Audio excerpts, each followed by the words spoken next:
In these uncertain economic times, it's easy to be worried about protecting your wealth, your hard-earned savings, and your family's financial future. Plunging interest rates, the devaluating dollar, and political unrest constantly threaten what you have worked hard to earn and all that you own. That's why now it's more important than ever to protect your assets and have the money you need to make your dreams come true. Welcome to the Global Wealth Fortress Report with successful global entrepreneur and wealth preservation expert Joel Nagel. Joel's helped thousands of people just like you protect what you have so that you can make even more and make your every dream come true. So, sit back and enjoy Joel Nagel's offshore expert advice on how you can live the good life at a great price, where the sun never sets on your financial fortress. Hello, and welcome to Joel Nagel's Global Wealth Fortress Report. Increasingly, we find people are moving offshore in order to find a wealth fortress, and there's no better expert on the movement offshore and protecting your assets in that wealth fortress than Joel Nagel, America's #1 asset protection attorney. Joel, what's going on? What's the move offshore? I know you must have clients talking to you about it all the time at this point. Hey, Carter. Yeah, thanks. And it's great to be with you again this week. Let's start by talking about the term expat, right? People throw that term around a lot. And, you know, the understanding that most people have for expat is just people who live abroad. So you move to Germany, you're working there. Hey, I'm in the expat community. That's the way most of us use that term. But the term expatriate is actually a legal term. And that means not only leaving the country, but actually giving up your initial citizenship. So if you're American, you're giving up your US citizenship. Now, historically, we had very many people in that first bucket of expat, the casual term, but Right. Very few people in the expatriate term. Yeah. But what we've seen over the last, it's been a trend for 2 decades, really. I mean, when I would speak at a conference, let's say 30 years ago, there'd be one squirrely guy in the back of the room that would want to come up and talk to me about, expatriation or getting a second passport or something like that. It was always kind of like hush, hush. I have this thing I want to talk to you about. And since you're a lawyer, now, of course, it's wide out in the open. I just saw a statistic the other day that 89 members of Congress have a second citizenship, which, Wow. For whatever reason, I mean, there's about a little over 500 congressmen and senators. So, 80, what's that, about 1 in 6? 1 in 6, absolutely. Shocking. Yeah, Shocking. exactly. And it could be for a lot of different reasons. It could be doing the type of work that I do, helping people to get a second passport through investment and things like that. Could be ancestral, could be they were born abroad, came to the US, became American, but didn't give up their other citizenship. So there's a lot of reasons for it. But the difference, the reason I started with that is the difference between expat and expatriate is really quite big. And that's, I think that's what your audience needs to know and understand. So in one case, you live abroad, you're still under the umbrella of the US. You have a US passport. You still have to file and pay your US taxes. You're subject to all regulations, even if you live abroad. In the other scenario, if you actually expatriate, you're not under any of those. So when somebody says, hey, I don't want to pay another cent of tax, well, there's a way to legally do that, and that's called expatriation. Historically, not many people did it. Starting about 20 years ago, we saw the numbers grow, and then they grew faster and faster and faster. And it really didn't matter, whether you had a Republican in the White House or a Democrat or Republican Senate or Democratic Senate and House. It didn't matter. I mean, half the population is very upset either way. So it's a very fertile market for that. And the latest statistics that I've read, in the last 2 years, there are really almost no statistics, because since COVID, the U.S. has not allowed its consular offices to schedule expatriation interviews. To actually give up your citizenship, you have to fill out a bunch of papers. Then you have to schedule an appointment at a U.S. embassy or consulate abroad. You cannot give up your U.S. citizenship in the U.S. Why? Because then what would your legal right to be in the U.S.? You'd have to have a visa. So you can only give up your U.S. Passport abroad. And for the last 2+ years, the embassies have not taken expatriation interviews, claiming COVID and backlog of other work and what have you. So they're really trying to stall and keep people who want to become expatriates from doing that. Now, before they did that, the numbers had grown from the low several hundreds per year. And think about that, 200-300 people a year out of a country of 350 million. It's statistically zero, right? I mean, Right. that was 20-25 years ago, when I gave you the example of the squirrely guy in the back of the room. Right. But then we started to see it go up. It went to 1,000, and then a couple thousand, and then 10,000. And you might say, well, geez, 10,000 out of 350 million is still almost statistically zero. But 200 or 300 and 10,000, well, that's a 50, 60, 70 factor increase. And you can imagine that, like last year, we had several million illegal immigrants come to the U.S., and maybe 10,000 people leave the U.S. So it's not like we're going to run out of people this way. But think about what those 10,000 people represent. They tend to be the best educated, some of the wealthiest people. They're entrepreneurs. They're the job creators. So to have a constant drain where every year you lose 10, 15, 20,000 people in that sector, I think that eventually will hurt the U.S. I really do. Oh, and let's put this in perspective about, a huge numbers coming in. I think Biden let in 2 million last year, illegal aliens, and 10,000 leaving. But it's let's call it the Baltimore syndrome. What happened to Baltimore, when I was a kid, there were 914,000 people in Baltimore. Now, I think there are not even 300,000 to 400,000. But the people who left were the people who were the taxpayers and the workers and the producers. Okay. So what we have now, I'm glad you brought that out. So 10,000 leave who are hardworking, good people, and the 2 million coming in. Well, I can tell you what they tell my wife. All of my wife's friends and relatives are legal aliens. As you know, my wife's from Honduras. She is legal. And they tell her, what'd you do that for? Why did you come in legally? You don't get any of the benefits we do, and we don't pay taxes, and you have to. So that's your point is very well taken. And as a quick aside, I was just talking to a client of mine in Belize shortly before the program, and he was telling me one of his best workers was leaving. He has a decently high-paying job. He was leaving, had saved up his money, and he was traveling through Mexico and planned to illegally enter the United States because his mother-in-law, who's in the United States illegally, told him that this is the time to come and nobody's going to turn you away. Nobody's going to stop you. So I'm not saying that those 2 million people aren't, honest, hardworking. I think the vast majority of them are. Absolutely. But at the same time, like you're pointing out, there's going to be a huge demand on our social infrastructure, our schools, our hospitals, social welfare. The money outflow associated with that is massive.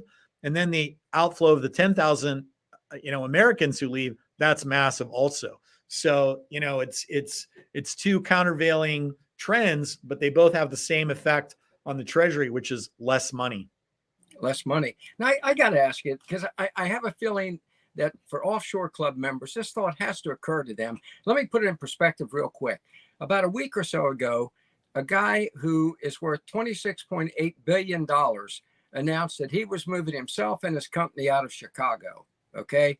He was fed up with the crime and the sky high taxes. Okay, I think 10 to 12%.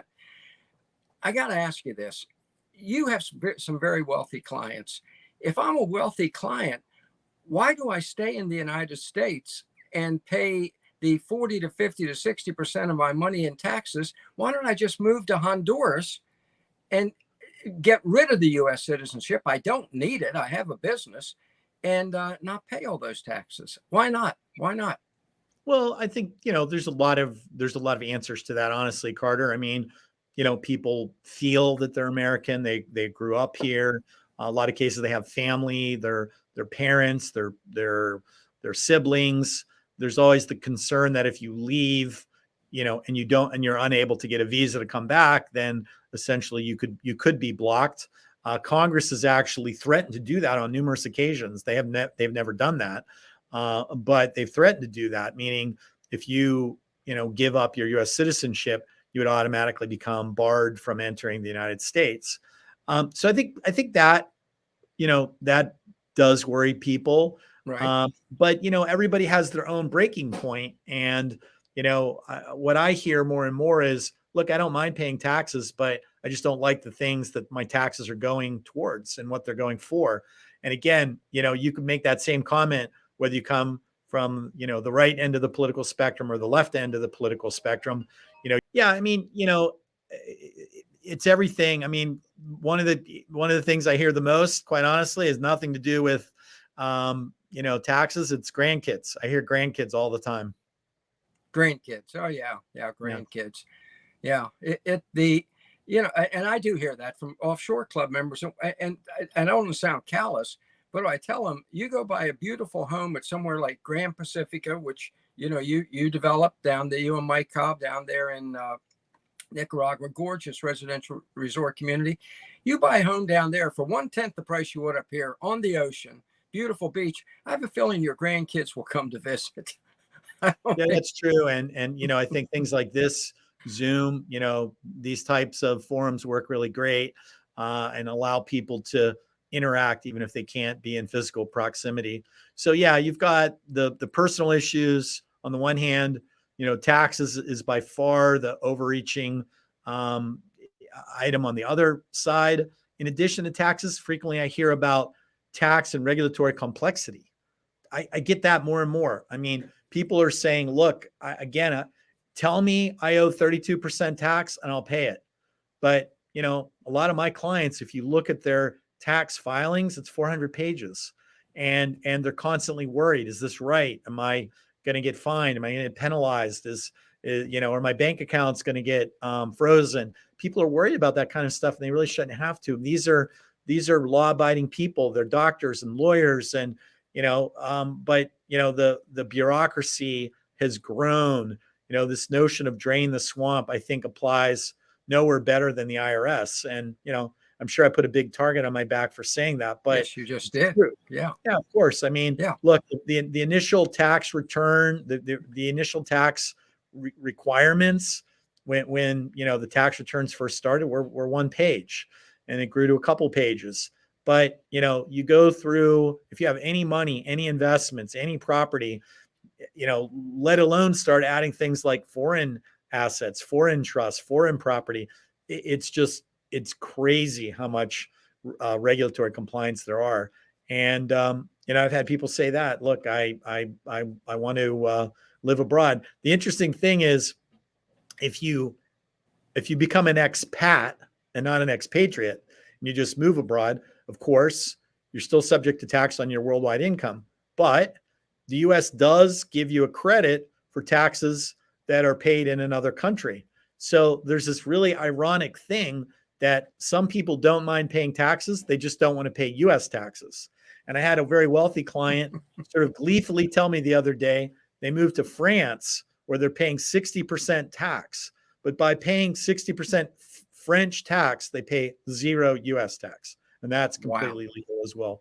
So again, there's different motivations for everybody. I'm not suggesting that you run out and move to France so you can pay more taxes, but everybody's different when it comes to that issue of expat versus expatriate.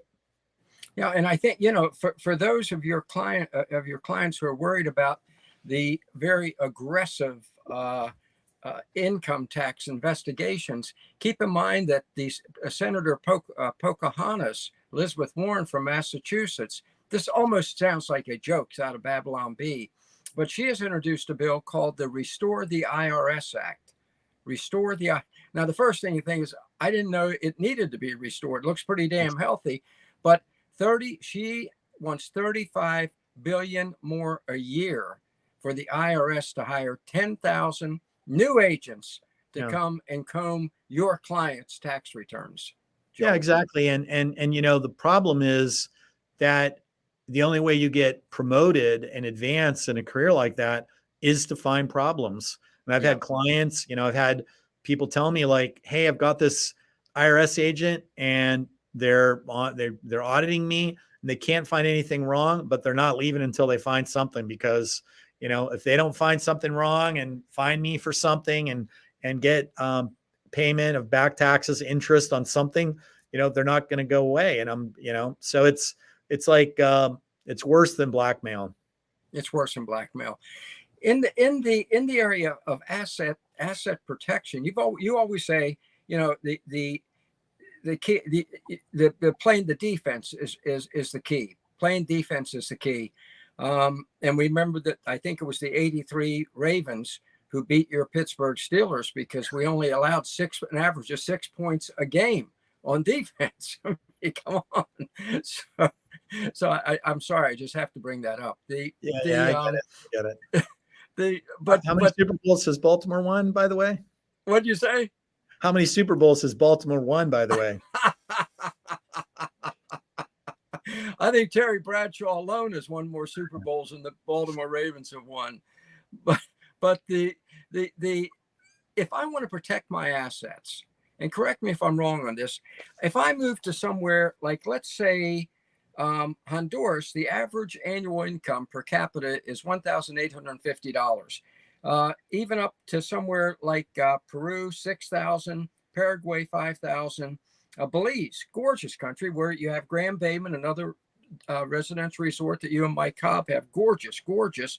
And in Belize, the average income is only 4,000 a year. So isn't a good way to protect your assets to move to a country where if that's the average income, then obviously you can live off that. Yeah, right? I mean, look, if you're trying to protect assets by spending less, then absolutely. I mean, you know, if you move to any of those countries in Central America, you know, it depends where, of course. You know, there are places on the Pacific coast of Costa Rica, Pacific coast of Panama, where you have these very high-end communities where, you know, it rivals Miami. But, you know, for the most part, across the board, you're absolutely right. The fact that the wages are low keeps the costs low, right? Because people can't afford that. There's no way that, you know, people selling, let's say, oranges can jack up the price of oranges, because one, they produce a lot, and two, people can't afford to pay more for them than, you know, whatever it is. So yes, a lot of my clients, particularly that are on fixed income, Social Security, pensions, things like that, they find that they can live a much higher quality of life for less money.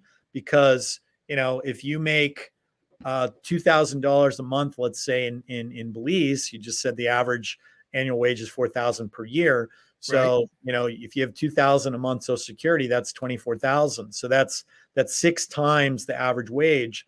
And yeah, you're going to live pretty well. You know, you might not live on Ambergris Caye with that, the main tourist island, but, you know, any other part of the country, you can really live comfortably, you know, pay rent, buy groceries, maybe have a maid or, you know, a cook or people to help you, particularly as you get older. People want to have, you know, more access to things like that, just to maintain a higher standard and quality of life.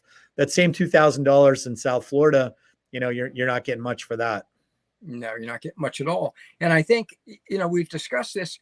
You know, I keep going back to Grand Pacifica because I know the prices of homes there. If I had, I always show one picture that I don't have in front of me right now, but it's a gorgeous beachfront home for just over $200,000. Okay, that in the U.S. we have the 10% factor. You know, that home in the U.S. would cost you 10 times as much. 10 Easy, times as maybe much easily, right? maybe more. I mean, look, if you know that section of the Pacific coast is stunningly beautiful, and it rivals Southern California. So a home like that in Southern California, put it in, overlooking the Pacific Ocean there. Yeah, your 2 million would be a steal, probably be 4, 5, 6 million. So, you do the Incredible. math, people can afford a lifestyle in Latin America that they cannot afford in the US. There's no doubt about that. There's absolutely no doubt. And I think last week you came to us from the Azores, which, by the way, was just a wonderful, wonderful podcast with That those was a lot great of people. fun. What were their names? The The highlighters. Hochleitners. Holtleitner. It was just we've got some nice letters about it. People thoroughly enjoyed it, so thank you for bringing them on. But I Well, think the Azores, it has an incredibly low cost of living. I think in some ways comparable to places like um, Costa Rica or Panama. I think Costa Rica and Panama, the average income is about 11,000 a year. Okay, and I think the Azores cost of living is comparable to there, right? yeah, I mean, that's one of our, we were kind of torn whether we wanted to try to expand our model and our footprint into Europe. And one of the reasons that was kind of holding us back was most of Europe is more expensive than the US. So you have to look for little pockets where you can still get really good value. And, we looked at a lot of different places, and, the Portugal is such a popular country right now because of its golden visa program. But Right. most of the places on the mainland, like Lisbon or the Algarve or Porto, the prices there have risen so much that we looked at it and said, this really just can't fit our model. Then we went to the Azores, and it was such a tremendous, beautiful surprise. The people, the landscape, the weather, the food, the cost of living. I mean, you just go right down the line. I mean, it checks the boxes for a lot of people, particularly if you want, Europe, but you also maybe want close Europe because you don't have to, fly 10 hours to get there. It's really, it's basically halfway to Europe. So it's nice to be there. And, it's, the book is still out. We're kind of treading into new territory. But I think it's going to do really well for the reasons that you say, is that, again, if you move there with $2,000 a month Social Security income, I mean, if you have a little pension of $3,000 or $4,000, or you have, a stock portfolio of a couple million, and you need to live on that for the rest of your life, I think, the Azores is a great choice. You don't get really, really hot. You don't get cold. You have this very temperate climate. If you want to play golf year round, or fish, or whatever it is that you like to do, hike. It's a big place for hiking. So yeah, I can't say enough good things about the Azores, and I know we're talking about having an offshore club conference there. So that'd be Yeah, great to do that. which is going to be great. I think in January, February, and I think Miss Holtleitner said that when I asked her about the cost of living, she said if you can bring in $1,500 a month, she said you can live very well here, which sounds very much like the countries in Central America that we've been discussing. Very Well, much the same. to put it in context, when we closed on the villa, we went to one of the finest restaurants in Punta Delgada, which is the main city, the capital of San Miguel, which is the main island in the Azorean chain. And I had 10 people, and there were appetizers, main courses, desserts, wine, beer, after dinner drinks, coffee. I mean, we had 10 people sitting around eating and drinking for over 3 hours in a really beautiful, quaint place in Punta Delgado. And with the tip, it was about $200. So Wow. you do that math, that's $20 a person. $20 a person. You're hardly, getting out of McDonald's for that these days. No, you're not getting out of McDonald's for that nowadays. So I think put it all back into perspective, because you've told us this over and over.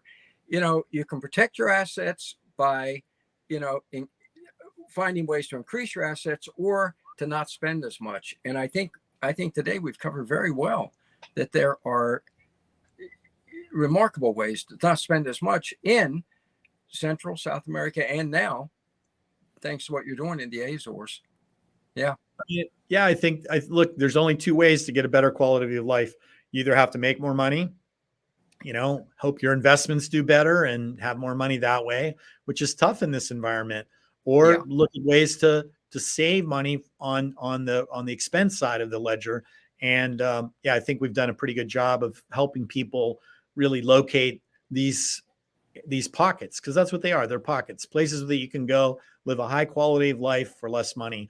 And to me, that is asset protection. If you can live on your pension, then you don't have to spend any money from your nest egg. And then, ultimately, when you pass away, you have more money for your kids, grandkids. That's all asset protection. It's fantastic. Joel, it's been great. Once again, thank you very much. It's great to see you. Nice to have you back in the U.S. Thank you, Carter. Change. You're going to be here next week in the U.S. again, or are we going to be talking again? I might be. There's a few things going on that I might have to run down to Central America, but I'm very happy to be in my home in Western Pennsylvania. It's a great time of the year to be here. Beautiful summer weather, and hopefully next week I'll still be here. All right, Joel. Thank you very much. It's been fantastic once again. It's good to see you. All right, folks. There you have. You want to you protect your assets. Don't spend as much. How do you not spend as much? Head south of the border, or now, thanks to Joel and Mike Cobb, and to the Azores. So as I tell you every week, let's do this thing.